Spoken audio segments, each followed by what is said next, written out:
si es que eso era posible. La misma sensación de inadecuación cayó sobre mí. Me paré sobre un tronco desde donde podía tener mejor vista de ese mar humano tumultuoso. La escena que entonces se me presentó es indescriptible. En determinado momento vi al menos 500 personas que caían como si las hubiera barrido con el fuego de la metralla de miles de rifles.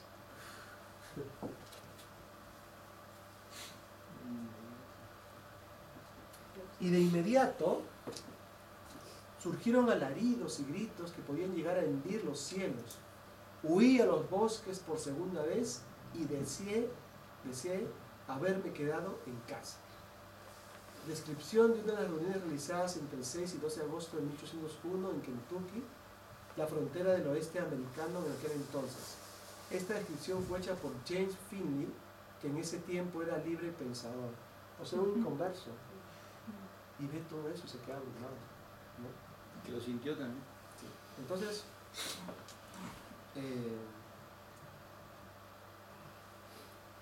por ejemplo, los pentecostales casi como que se sienten a veces dueños de cierto tipo de manifestaciones que ocurren, ¿no? Pero en realidad las manifestaciones pentecostales del Espíritu siempre se han dado. Esto es en 1801. La iglesia pentecostal nace en 1907. ¿Vale? Entonces, a veces ocurrió eso, o sea, hay tal toque del Espíritu que ocurre, que pasan cosas que no podemos explicar, ¿no? Pero vienen del Espíritu, viene del Espíritu del Señor. Ahora, 2. Dice, el poder se manifiesta. Entonces, la primera característica era que profundo arrepentimiento. La segunda es que pueden haber experiencias totalmente inusuales, rarísimas, ¿no? Bueno, 2. El poder se manifiesta en la vida de seres humanos de una manera que ninguna ley psicológica o sociológica podría explicar adecuadamente. 3. La comunidad en su conjunto toma conciencia de lo que está ocurriendo y quizás percibe el movimiento como una amenaza a las instituciones vigentes. 4. Algunos hombres y mujeres manifiestan comportamientos físicos y emocionales inusuales. Estas manifestaciones generan controversia. Pueden ser una ofensa a los oponentes al avivamiento y una trampa para quienes lo apoyan.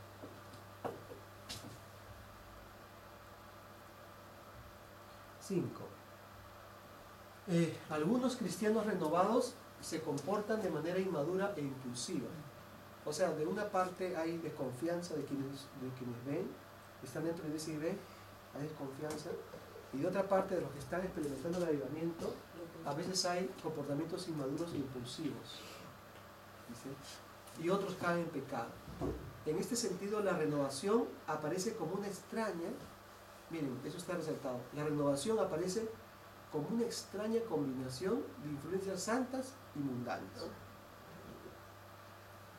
Y despliega al mismo tiempo el poder divino y la debilidad humana. Muchos de aquellos sobre quienes se ha derramado el poder del Espíritu Santo caen en el error de buscar nuevas experiencias sobre las que fundan su fe y comienzan a sentirse superiores a otros. Pero también debido a ello muchos desestiman los avivamientos y niegan el obrar del Espíritu Santo. ¿Por qué se da esta mezcla de experiencias reales y espurias en los avivamientos? ¿Por qué se da? ¿Sí? Porque en ella se despliega una lucha espiritual, donde Satanás busca sembrar el caos y el desconcierto y desprestigiar el avivamiento, ¿no? Entonces, quizás en su momento no podamos identificar claramente que sea algo que viene de Dios, porque hay también mucha carnalidad, mucha desconfianza, que ves algo tan grande que te abruma, pero ahí está donde hemos estado insistiendo, ¿no? Por los frutos. O sea, con el tiempo, si eso realmente marca transformación y cambio, podemos decir que esas manifestaciones venían de Dios, venían del Señor. como ahora se reconoce que estos fueron avivamientos. Nació un gran fervor misionero, nació una gran búsqueda por la santidad. Ahora, finalmente, 6. Cuando el avivamiento es lo suficientemente amplio como para producir impacto a nivel nacional, se producen reformas sociopolíticas. Mira, este es el punto. Se producen reformas sociopolíticas que perduran en el tiempo. De esta manera, el reino de Dios extiende su triunfo sobre las estructuras diabólicas de opresión e injusticia. Entonces, el obrar del Espíritu Santo, como hemos dicho, ya en el avivamiento no solamente comienza a operar a nivel especial en la iglesia, sino ya a nivel nacional. Entonces, las estructuras de injusticia también retroceden. Por ejemplo, el primer gran avivamiento, el primer gran despertar, el de Wesley, uno de los logros más grandes de ese avivamiento fue que tocó corazones de los políticos y abolieron la esclavitud. Abolieron la esclavitud. Y otro gran beneficio social y político del evento de Wesley fue que se cambiaron las relaciones. Ustedes han visto esas películas inglesas como han leído, David Copperfield, donde se ven niños huérfanos, pero así por cientos por Londres, trabajando ahí en las fábricas, y ¿no? Unas condiciones espantosas. ¿Perdón? ¿Sí? Entonces dicen los estudiosos que en la época en que ocurrió el avivamiento, Inglaterra se iba a una guerra interna de las características de la Revolución Francesa. O sea, había tal estructura de injusticia que iba a haber un baño de sangre terrible, como ocurrió en Francia. Terrible. Había demasiada injusticia. Y el avivamiento hace tal impacto en la sociedad que esas estructuras de injusticia retroceden y comienzan a darse normas, ¿no? y leyes que hacen que todo eso se legisle, ¿vale? Y haya igualdad. Tremendo. Eso lo dicen historiadores inconversos. ¿Qué les parece, hermanos? La película de Sublime Gracia también está basada en eso, ¿no? Claro. Sí. Miren esa película Sublime Gracia, ¿no? Y donde se ve, había un grupo de políticos que eran metodistas, producto del avivamiento, que se reunían, le llamaban los santos de Kaplan, ¿no? Algo así, a luchar por hacer cambios en las leyes, ¿no? Producto del avivamiento.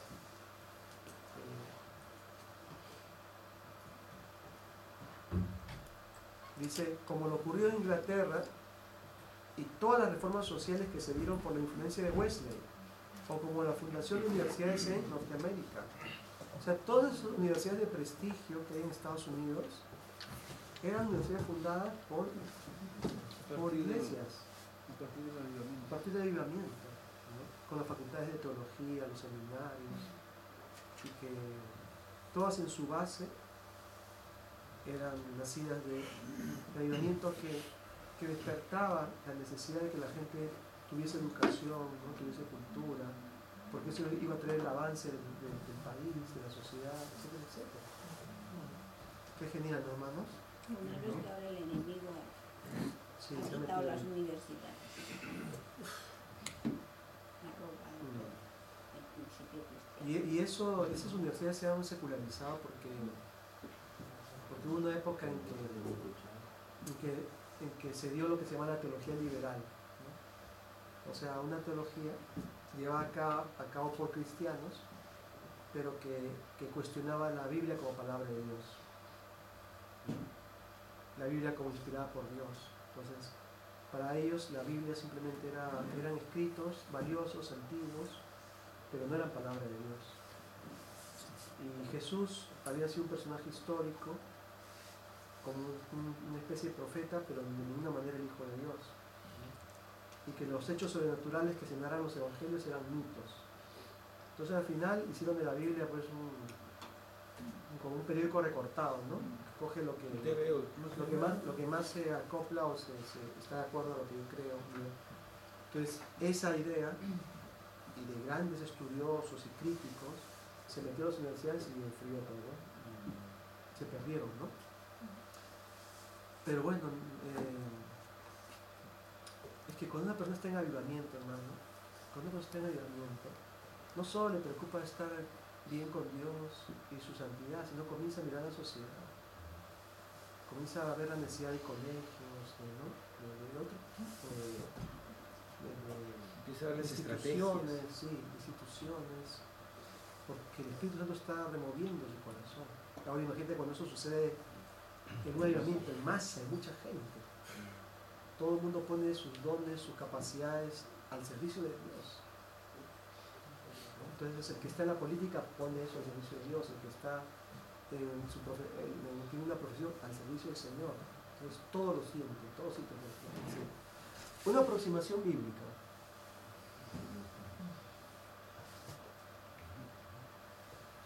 Desde la perspectiva bíblica, los avivamientos se pueden entender al diferenciar dos aspectos distintos del ministerio del Espíritu Santo en la iglesia y el creyente. Diferenciamos entre lo que es el Espíritu Santo en nosotros y sobre nosotros. Por ejemplo, el Espíritu Santo en nosotros.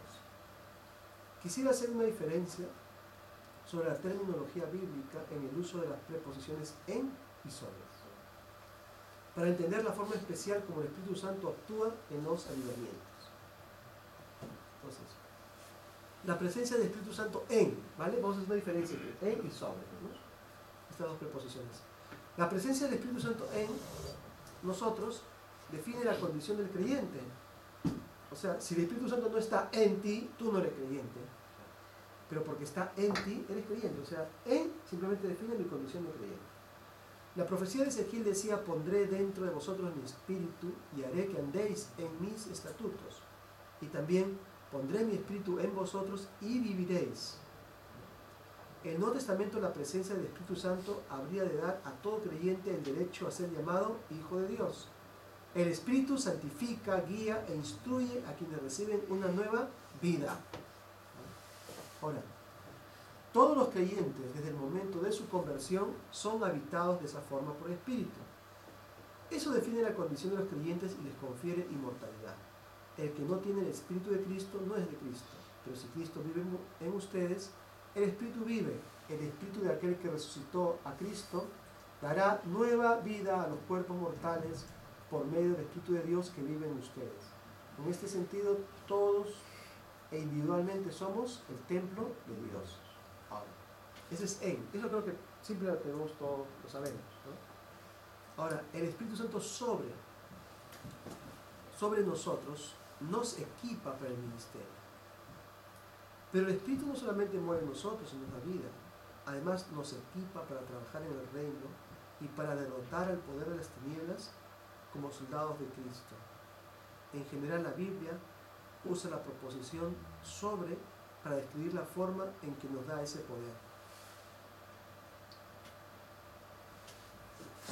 En Isaías encontramos que el Espíritu iba a reposar sobre la gente.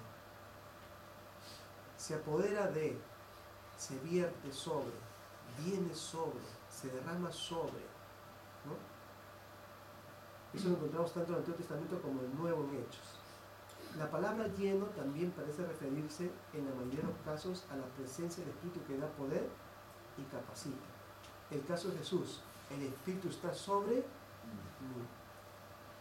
A diferencia de la morada del Espíritu en nosotros, que es algo que sigue de manera natural al arrepentimiento y a la fe auténtica en Cristo, el ser lleno y capacitado por el Espíritu puede ocurrir una o muchas veces en forma simultánea con la conversión o después de ella. En muchas ocasiones la venida del Espíritu se produce por propia iniciativa y no como respuesta a una petición de la persona sobre la que viene. Es como dice Lloyd Jones, algo que te ocurre. O sea, el Espíritu te llena.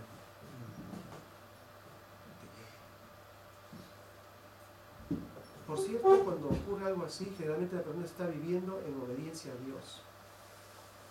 Yo recuerdo que una vez me llamaron por teléfono y desde Lima me llamó un chico que yo conocía, lo conocía porque vendía en la librería, en una librería vendía los libros, y me llamó, me dijo: pastor, tengo una amiga en Madrid cuya familia la tiene secuestrada.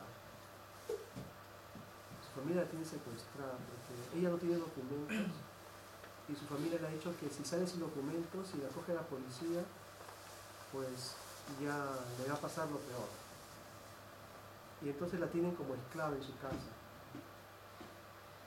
que haga todo, y sus primos quieren acostarse con ella y está aterrorizada. Entonces y yo no sabía qué hacer. Dije, llamo a la policía, claro, ¿no? Entonces, y le pedí su dirección, ¿no? La chica había conseguido no sé cómo el teléfono, le mandé rapidito, ¿no? Y era su familiar, eran sus tías. Y yo voy y digo, voy a ir en nombre del Señor. Tenía miedo, porque yo no sabía que me entonces sí, de la puerta, ¿no? Había así. Vengo a buscar a nada. Y me metí. Y salió la mamá, y salieron los primos, salieron todos. Y le dije a ella, vamos a poner un nombre. No, Norma, coge tus cosas que nos vamos. Y ella, ¿no? Y ella pues, me dijo, sí. Y coge sus cosas, amor, sí. Y me dijo la mujer, ¿y usted quién es? ¿No? Y yo le dije, soy una autoridad. Y me lo dio. Y aquí está mi teléfono, dejé mi teléfono, así para que se queden en el, ¿no? Y ella se fue conmigo, ¿no? Entonces, yo no hago esas cosas, hermano. Mi temperamento es todo lo contrario. Es todo lo contrario, ¿no? Pero yo siento en ese momento que el Señor te llena, ¿no? Y tú eres capaz de hacer cosas que usualmente no van contigo, ¿no? Pero el Señor te llena, ¿no? Y tú puedes obrar de una manera con autoridad, con fuerza, porque Dios te llena. Esto es, una cosa es tener Espíritu en uno y otra cosa es sobre uno. O sea, Dios te habilita, te da poder, te da capacidad. Y tú logras hacer cosas que usualmente no estarías exactamente en capacidad de hacerlo. Y eso es lo que entiendo aquí, ¿no? Lo que quiere decirnos es que estos avivamientos son así. Son cosas totalmente inusuales. Viene sobre la gente que ya tiene el Espíritu, ¿no? Pero viene sobre uno y te da capacidades distintas, anhelos distintos, un obrar diferente. Por eso decimos, ¿no? Quizás el político que hasta ahí era un poco tímido para proponer un cambio tan radical como abolir una ley que había existido por muchos, se atreve a hacerlo y sale adelante, recibe fuerza de Dios. Sí. Ahí en el caso de Jesús dice, en el caso de Jesús el Espíritu Santo sobre mí, en ese momento no solamente se descubre él como Dios, sino que está la autoridad. Entonces la autoridad que da el Señor. Es decir, el Espíritu, no dice, el Espíritu está sobre mí, entonces es la autoridad ya puesta para empezar a hacer la misión, ¿no? Exacto, ¿no? Entonces yo creo que necesitamos esa llenura, por ejemplo, cuando tú eres invitado a una casa donde vas a predicar la palabra. Aquí entiendo del Señor, ¿no? Pedir, reclamar, sí, Señor, tiéndame lo que puede hacer, no sé, te vas a enfrentar quizás a situaciones que tú sabes que están, que requieren un enorme desafío. Señor, entra lleno de Dios, ¿no? En su nombre, ¿vale? Dice, ahora, otra vez, ¿no? En muchas ocasiones la venida del Espíritu se produce por propia iniciativa y no como respuesta a una petición de la persona sobre la que viene. Es como dice Lloyd Jones, algo que te ocurre. Por cierto, cuando ocurre algo así, generalmente la persona está viviendo en obediencia a Dios. No sería prudente llevar las diferencias demasiado lejos tampoco, no queremos, ¿no? Muy bien. Pero mientras que la morada del Espíritu Santo nunca cambia, los efectos de la unción o del poder recibido parecen desaparecer con frecuencia. Porque es como que viene, se va. Tú siempre le tienes, pero como que Dios se manifiesta, se va. Como dice aquí, no vamos a llevar eso tan lejos, ¿vale? ¿No? Pero hay como una diferencia. Es muy interesante, por ejemplo, en el Tozer, que fue uno de los grandes pensadores de la Alianza, ¿no? A W. Tozer, él distinguía entre la omnipresencia de Dios y la presencia de Dios. La presencia manifiesta de Dios. Decía, Dios siempre está en la iglesia porque siempre está en todas partes. Está en la iglesia, está en el supermercado, está donde sea Dios, porque es omnipresente. Él está en todas partes, en todos sitios. Pero la presencia manifiesta de Dios es otra cosa. Y lo que queremos es que se manifieste el Señor. Que se manifieste el Señor. Entonces, esto es también algo así. Está siempre escrito en mí, pero lo que quiero es que el Señor se manifieste en mi vida, con poder, en ciertas situaciones, con capacidades.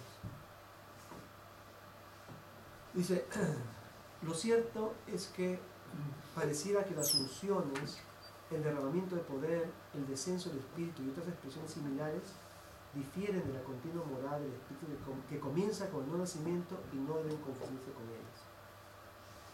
Pueden coincidir con este, como en Hechos, o sea, no pueden, ¿no? O darse con posterioridad. Pueden ocurrir una o muchas veces, o tal vez no ocurrir en absoluto. La Iglesia Apostólica, en la resurrección, en el aposento alto, reciben el Espíritu Santo cuando Jesús sopla sobre ellos, de manera simbólica o real. Nosotros hemos dicho que pensamos que es de manera simbólica, según la interpretación más tradicional o la moderna. En Pentecostés reciben el Espíritu Santo y la unción de Él, o reciben solo la unción de Él. En Hechos 4:29 reciben un nuevo derramamiento de valor y poder, ¿no? Dice que fueron llenos, ¿no? Cuando las autoridades decían que no prediquen, ellos fueron llenos del Espíritu Santo y siguieron predicando. Hay unciones como las de Pedro cuando sana al paralítico y se enfrenta al Sanedrín, que se dan en todo tiempo, tanto en tiempos normales como de avivamiento, con cristianos de diferentes líneas teológicas. Durante los tiempos de avivamiento, estas unciones o derramamientos parecen ser mucho más frecuentes y más poderosas. Ocurren grandes derramamientos del Espíritu y las unciones menores se vuelven algo corriente. Bueno, en conclusión, ¿cuándo podemos vivir una vida de avivamiento y su iglesia también? Si se humillare mi pueblo, ¿no? Ahí empieza todo, ¿no? Humillando delante del Señor, buscando al Señor, viviendo en obediencia al Señor, dependiendo de Él, dejando que la obra de santificación transforme nuestra vida, nuestro corazón. Entonces estamos listos y preparados para que Dios derrame su unción en tal o cual situación. Y quizás gente que nunca te ha oído, familias que nunca te han oído, cuando te escuchan predicar la palabra, se entregan al Señor, se convierten. Algo totalmente inusual, inesperado. ¿Vale? Bien. Ahora, quiero tocar otro tema, o parte de este tema. ¿Ustedes han hecho la lectura de la diferencia entre la alianza, lo pentecostal y lo neopentecostal? ¿Han llegado a concluir? ¿Sí? Yo leí Yo quiero ahí resaltar algunas cosas.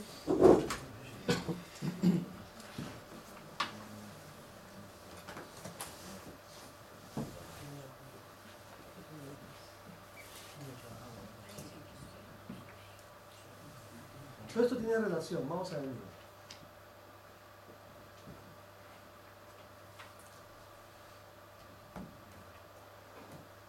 Posición tradicional de la Alianza Cristiana y Misionera de Norteamérica, que es donde nace, frente al pentecostalismo y carismatismo, ¿no? Bien.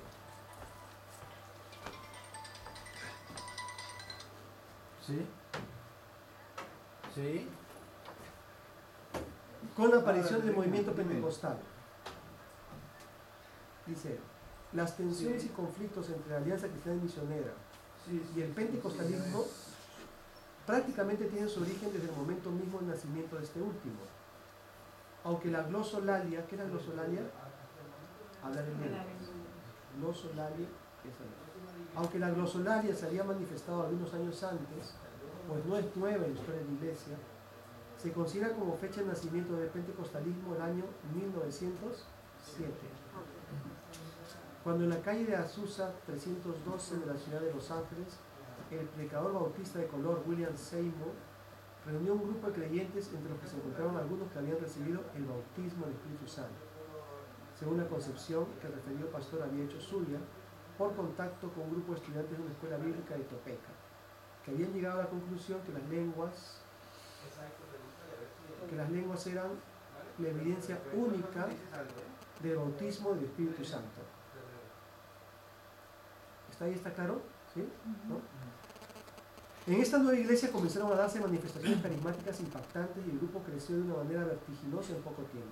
Los miembros de esta nueva iglesia provenían del movimiento de santidad que en el siglo XIX, juntamente con los avivamientos, habían renovado la faz del protestantismo, por lo que se considera a este movimiento de santidad como el antecesor directo del movimiento pentecostal. Eso ya dijimos, los avivamientos traen una gran necesidad de búsqueda de Dios, de santidad.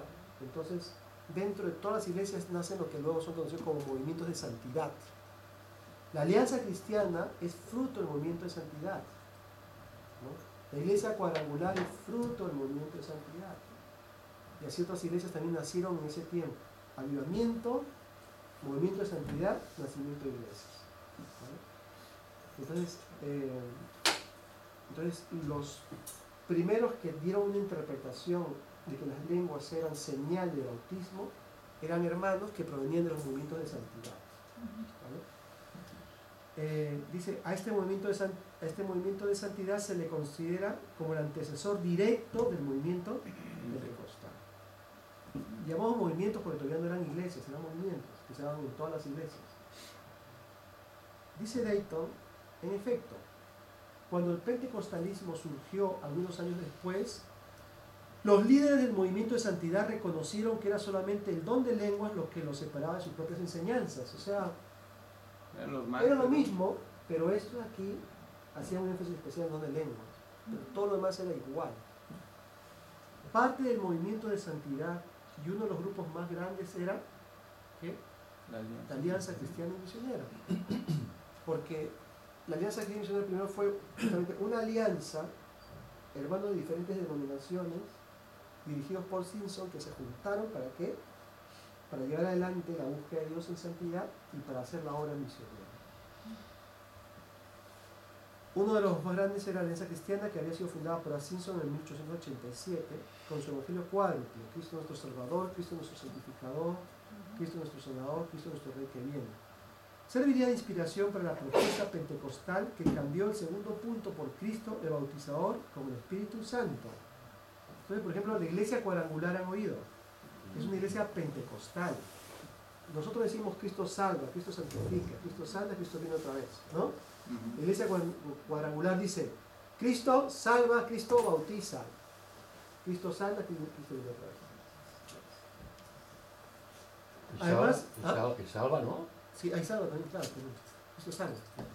Además, se reconoce también que uno de los factores que propiciaron el pentecostalismo fue el énfasis en la sanidad divina que tanto la Alianza Cristiana como otros grupos de movimientos de santidad practicaban.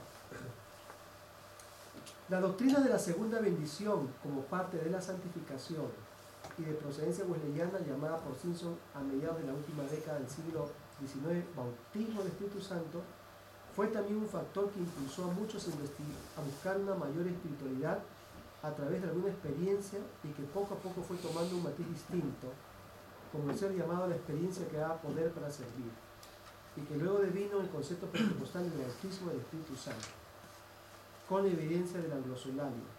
De modo que cuando surgió el pentecostalismo existía mucha similitud en la terminología del lenguaje utilizado con el de la Alianza Cristiana y Misionera, más no en su interpretación. O sea,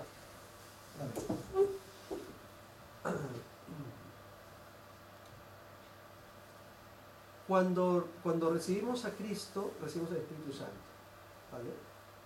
Y luego viene un obrar especial del Espíritu Santo de creyente, ¿no? Uno de esos obrares especiales del Espíritu Santo es la santificación. Entonces, ¿qué es un proceso? ¿No?